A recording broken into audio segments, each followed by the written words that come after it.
गीता अध्याय 04 श्लोक 36 अपि चेत्सि पापेभ्यः सर्वेभ्यः पापकृतं सर्वं ज्ञानप्लवेण वृजिनं संतरिष्यसि।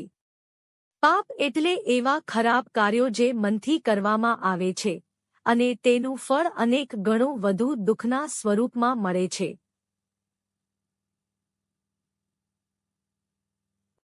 દાર્શનિક દ્રષ્ટિકોણથી બધા દેહધારી જીવોએ અનંત જન્મોમાં અનંત પ્રકારના શરીરોનો અનુભવ કર્યો છે। એટલે કે નીચલા ભોગદાતા યોનિઓ જેમ કે જંતુઓ વગેરેમાં જેમાં કોઈ કર્મો નથી તેમને કર્મોના પરિણામે ફક્ત દુઃખ ભોગવવું પડે છે। દેવયોનિઓ જેમાં જીવો સ્વર્ગ વગેરેમાં જાય છે અને સુખનો આનંદ માણે છે। બધા જીવો આ બંને પ્રકારના યોનિઓમાં અનંત વખત આવ્યા અને ગયા છે, પરંતુ પાપ અનંત છે કારણ કે તેમના કર્મોના ફળનો અનુભવ કરવા માટે પણ અનંત જન્મોની જરૂર પડશે અને ત્યાં સુધીમાં અનંત કર્મો ઉમેરાઈ ગયા હશે।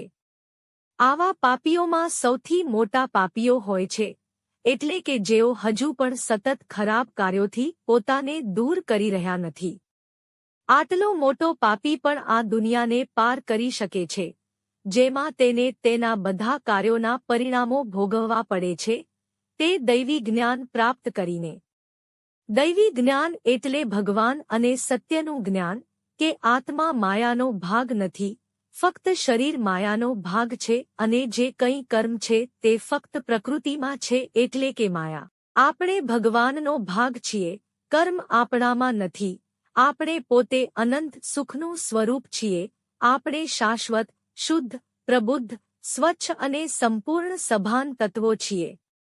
આ જ્ઞાન પ્રાપ્ત કરીને આત્મા તરત જ માયાથી અલગ થઈ જાય છે અને માયા તેના જાળાને દૂર કરે છે જેમ પવન સૂર્યની સામેથી વાદળોને દૂર કરે છે, અને આત્મા બ્રહ્મ ચેતનાના તેના મૂળ સ્વરૂપને પ્રાપ્ત કરે છે।